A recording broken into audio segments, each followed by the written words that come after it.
खलीज जुमान विच LPG tanker उत्ते अमरीकी missile हमले विच 2 बंदे हलाक। ईरानी मीडिया के मुताबिक जहाज का इंजन रूम शदीद मुतासर होने नाल टैंकर नकारा हो गया। ईंधन जखायर ते फौजी कयाम गाहां नूं भी निशाना बनाया गया। अमरीकी सदर डोनाल्ड ट्रंप की मीडिया नाल गलबात आख्या ईरान मुज़ाकरात संजीदा है पर डील नहीं।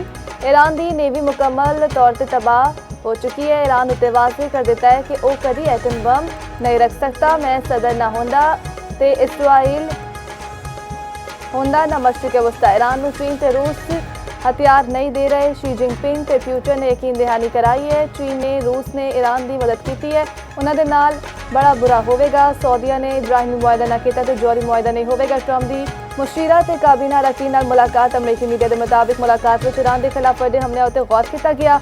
दूजे पासे चीन ने अमरीकी सदर डोनाल्ड ट्रंप के दावे की तरदीद कर दी। चीनी वजारत खारजा के मुताबिक ईरान चीन का जामिया स्ट्रेटेजिक पार्टनर है। चीन ईरान की खुद मुख्तारी की भरपूर हिमायत करता है।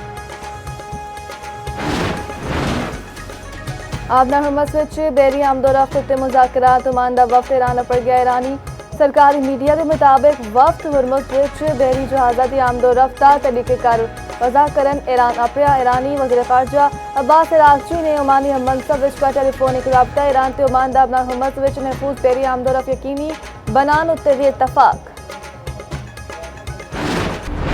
पेट्रोल तो डीजल मुसलसल 15 दिहाड़े भी महंगा। पेट्रोल की कीमत विच ₹64 फी लीटर इजाफा। पेट्रोल की फी लीटर कीमत ₹335.18 हो गई। डीजल ₹383.46 फी लीटर मुकर्रर।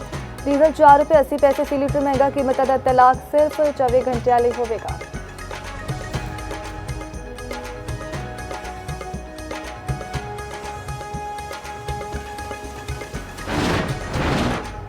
वतन के 15 सपूत वतन उत्ते कुर्बान। टांक विच मुश्तरका चेक पोस्ट उत्ते फितना और खवारिज का बुज़दिलाना हमला नाकाम। चेक पोस्ट तबाह 12 फौजी तो पुलिस एहलकार ते महकमा जंगलात दा मुलाजिम शहीद। ISPR के मुताबिक सिक्योरिटी फोर्सेस की फौरी कार्रवाई विच 12 खवारिज हलाक हुए। हमलावरां ने बारूद नाल भरी गड्डी नूं चेक पोस्ट की कन्नाल मार दिता। इधर शहीद पुलिस कांस्टेबल ते फॉरेस्ट गार्ड की नमाज जनाजा पुलिस लाइन्स टांक विच अदा। IG KP जुल्फिकार अमीर ते दूजियां की शिरकत। दूजे पासे मस्तूम के इलाके खड कूचा विच सिक्योरिटी फोर्सेस का ऑपरेशन। फिरकन हिंदुस्तान के 4 दहशतगर्द हलाक कई जख्मी हो गए।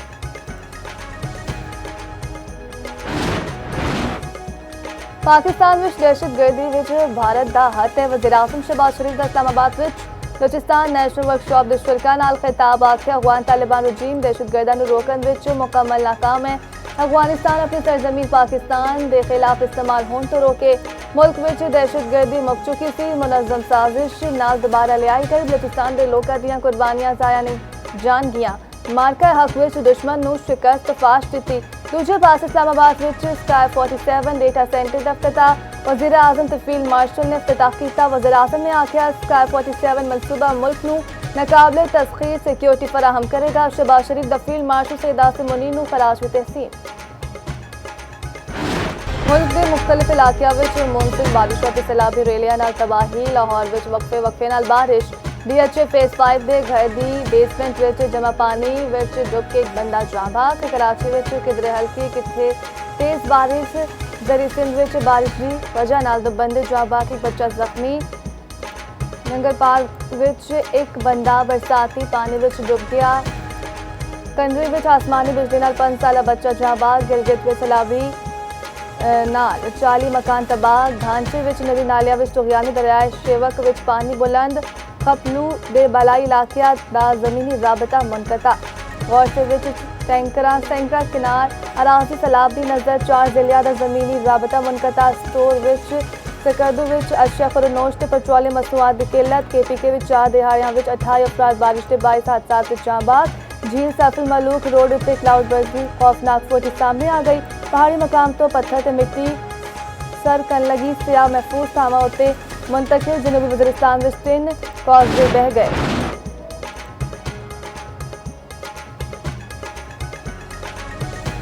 दरिया चनाब में सैलाबी सूरत हाल। एडमराला खान की कादराबाद चन्योट ब्रिज उत्ते दरमियाने दर्जे का सैलाब। हैड करीमो उत्ते निचले दर्जे का सैलाब। दरिया रावी विच हैड बलूकी उत्ते दरमियाने ते हाई उत्ते निचले दर्जे का सैलाब। दरिया सिंध विच तरबेला कालाबाग ते चश्मा दे मकाम उत्ते निचले दर्जे का सैलाब।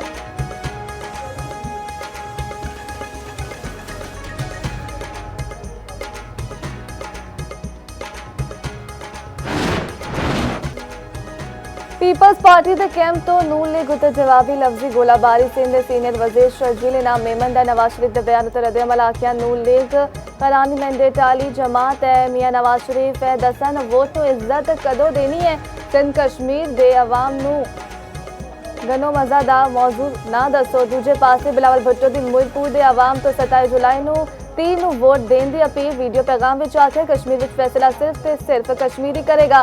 आजाद कश्मीर के अवाम नूं हक हाकमियत ते हक रोजगार दवांगे।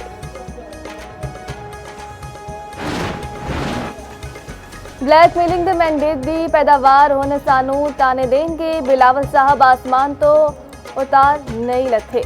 वज़ीर इत्तलात पंजाब अज़म बुखारी दा पीपल्स पार्टी के तर्जमाना के बयानात उत्ते रद्द-ए-अमल आखिया बिलावल पंजाब के शहर के ना लै के प्रोपेगेंडा करते हैं तुसी जे इहो जी जुबान दराजी करोगे तो जवाब मिलेगा। बैरिस्टर दानियाल चौधरी ने आखिया सियासत विच तलखी के जिम्मेदार ओ ने जिहड़े हर गल नूं मुतनाज़े बनाते हैं। कराती मैंडेट आले जमात ओ है जिहड़ी अवामी इतमाद खो चुकी। बहरीन ते कवैत ने ईरान उत्ते हमले लई तैयारे भेजे। अमरीकी अखबार वॉल स्ट्रीट जर्नल का दावा रिपोर्ट के मुताबिक खुफिया तौर पर ईरान के अंदर फिजाई हमले किए गए। बहरीन ते कवैत का पहला बराह रास्त रद्द-ए-अमल है। कार्रवाई ईरान हमले के जवाब की गई। यूएई ने इंटेलीजेंस से दिफाई मुआवनत फराहम की। दूजे पासे ईरान ने इराक राई पेश की गई अमरीकी जंगबंदी की तजवीज़ मुस्तरद कर दी थी। अमरीकी अखबार न्यूयॉर्क टाइम्स के मुताबिक ईरान ने इराक के वज़ीर आज़म अली अल-ज़ैदी राई पेश की गई तजवीज़ मुस्तरद कर दी थी। इराकी वज़ीर आज़म हालिया दौरा वाशिंगटन के बाद तेहरान अपने ईरानी हुकाम का आखना है आरजी जंगबंदी काबिल कबूल नहीं है। ए अबनार हुर्मुज़ के कंट्रोल का मसला हल नहीं किया गया। यमनी हौसिया की नाकाबंदी के बावजूद चीन के 2 ऑयल टैंकर सऊदी तेल के बाबुल मंदब तो लंघ गए। तर्जुमान हौसी बाकी का आखना है बाबुल मंदब सऊदी अरब के अलावा किसी होर लई बंद नहीं है। दूजे पासे अबनार हुर्मुज़ के जहाज़ की आमदोरफ तकरीबन रुक गई।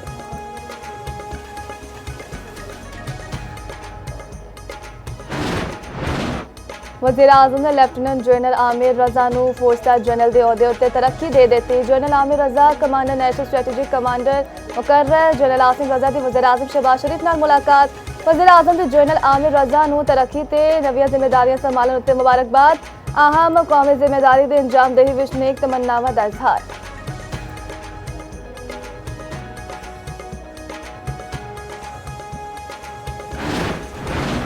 कॉकरोच जनता पार्टी ने मोदी का बयान मुस्तरद कर दिता। आखिया मोदी संजीदा है तो पहले अपना वज़ीर तालीम बरतरफ करे। पार्टी तर्जुमान आशुतोष रांका ने आखिया कि मोदी तलबा तो डर गए ने। समाजी कारकुन सोनम वांगचुक दा भूख हड़ताल खत्म करने का ऐलान। भारतीय चीफ जस्टिस ने तलबा के तशद्दुद की वीडियो वेखण तो इनकार उत्ते सफाइयां देना शुरू कर दी। आखिया उन्होंने सामने आईनी पिटीशन दायर नहीं हुई सिर्फ एक वकील का खत आया सी।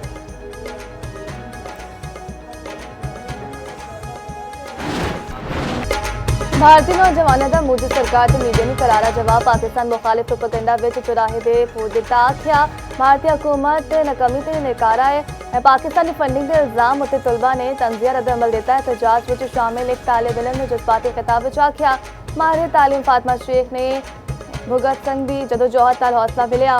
भारतीय कॉमेडियन श्याम रंगीला भी एहतजाज विच अपने मोदी की नकल की दाद समेटी।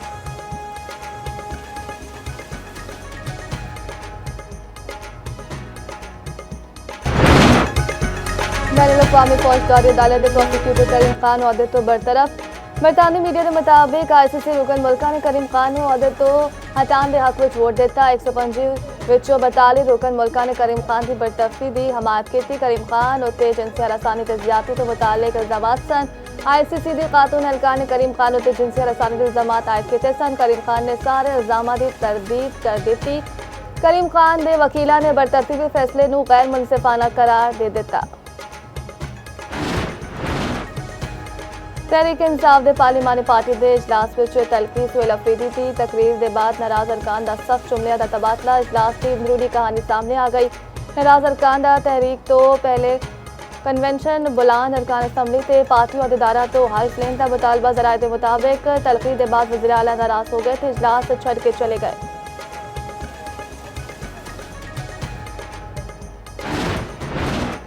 पेशावर हाईकोर्ट के जस्टिस बाबर सत्तार ने इस्लामाबाद के सरकारी घर की अलॉटमेंट मनसूख। इस्लामाबाद हाईकोर्ट के रजिस्ट्रार ने 30 दिहाड़ियां में घर खाली करने का नोटिस दे दिता। मतन के मुताबिक जस्टिस बाबर सत्तार की इस्लामाबाद हाईकोर्ट तो पेशावर हाईकोर्ट ट्रांसफर हो चुकी है। घर खाली करने 1 महीने का नोटिस जारी कर दिता। स्टेट ऑफिस से 3 जुलाई को घर की अलॉटमेंट मनसूख की।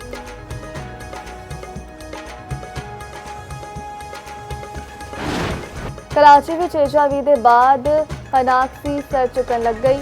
सिंध इन्फेक्शन डिजीज अस्पताल विच चलते वरे खनाक नाल 13 मौतां रिपोर्ट। तर्जुमान अस्पताल के मुताबिक अस्पताल विच खनाक के 30 केस रिपोर्ट हुए।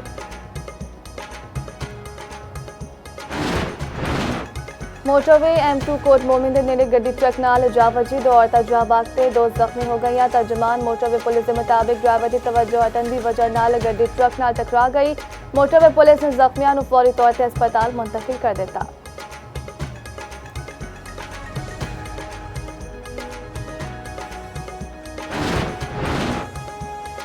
बांग्लादेशी सदर मोहम्मद शहाबुद्दीन मुस्ताफी खबर एजेंसी के मुताबिक शहाबुद्दीन ने सेहत खराबी को अहदा छड़न की वजह करार दिता। नवे सदर इंतखाब तक स्पीकर सदर दे फराइज अंजाम देने के पार्लियामान को 90 दिन के अंदर नवा सदर मुंतखब करना होगा। पाक वेस्ट इंडीज टेस्ट सीरीज आज तो शुरू होगी। अब्दुल्ला फजल इंजरी के बायस सीरीज तो बाहर। दोनों कप्तानों ने ट्रॉफी की रुनुमाई की थी। कप्तान बाबर आजम अख्तर ने वेस्ट इंडीज के खिलाफ बेहतरीन हिकमत अमली बना ली। मैच का कोई प्रेशर नहीं।